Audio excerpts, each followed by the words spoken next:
সুপ্রিয় ইন্টারমিডিয়েটের শিক্ষার্থীরা আসসালামু আলাইকুম। আজকে আমরা এইচএসসি ফিজিক্সের ভেক্টর অধ্যায়ে ডট গুণন সম্পর্কে জানব।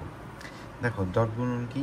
দুটি ভেক্টরের ডট গুণন হচ্ছে A dot B equals to A B cos theta, যেখানে এ আর বি হচ্ছে মানে এইসব ভেক্টর দ্বয়ের মান। এখান থেকে আমরা থিটা এর মানও কিন্তু বের করে ফেলতে পারবো। কি কি লাগবে?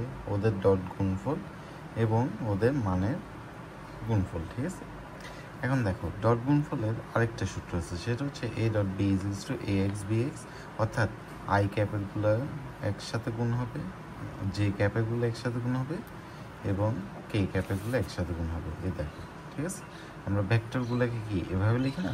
এক্স অক্ষেরটা এখানে থাকবে, ওয়াই অক্ষেরটা জে ক্যাপের সাথে এবং জেড অক্ষেরটা কে ক্যাপের সাথে। দেখো, দুটি ভেক্টরের ডট গুণন একটি স্কেলার রাশি সবসময়। ঠিক আছে, আমাদের ডট গুণফল থেকে আমরা স্কেলার রাশি পাবো এবং ক্রস গুণফল থেকে আমরা ভেক্টর রাশি পাবো।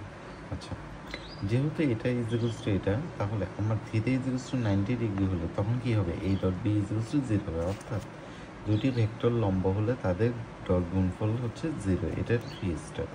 এটা থেকে অনেক কোশ্চেন আসবে, এমসিকিউ বলো, তোমার সিকিউ আসতে পারে, তোমাকে বলবে দুইটি ভেক্টর লম্ব, এরকম অনেকগুলো শর্ত দিয়ে করে দিতে হবে।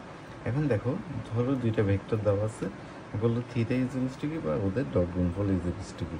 তাহলে আগে আমরা ডট গুণফল বের করবো। এই দেখো, আই ক্যাপেরটা আই ক্যাপ, জে ক্যাপেরটা জে ক্যাপ এবং কে ক্যাপেরটা কে ক্যাপের সাথে। ওকে, এখন ভেক্টর মান কীভাবে বের করতে হয়? রুট ওভার এভাবে। ঠিক আছে, 4 square plus 5 square plus 8 square, অর্থাৎ এই যে সহগগুলো এইগুলাকে কী করবা? এভাবে স্কোয়ার করে দিবা। তো এখানে মান বসালে, তুমি ক্যালকুলেটার বসালে 94.6 পাবা। আজকে এতটুকুই। এখানে এই সূত্রটা মাস্ট তোমরা একদম মনে রাখবা এবং এই সূত্রটা যেন মনে থাকে। ঠিক আছে, আসসালামু আলাইকুম।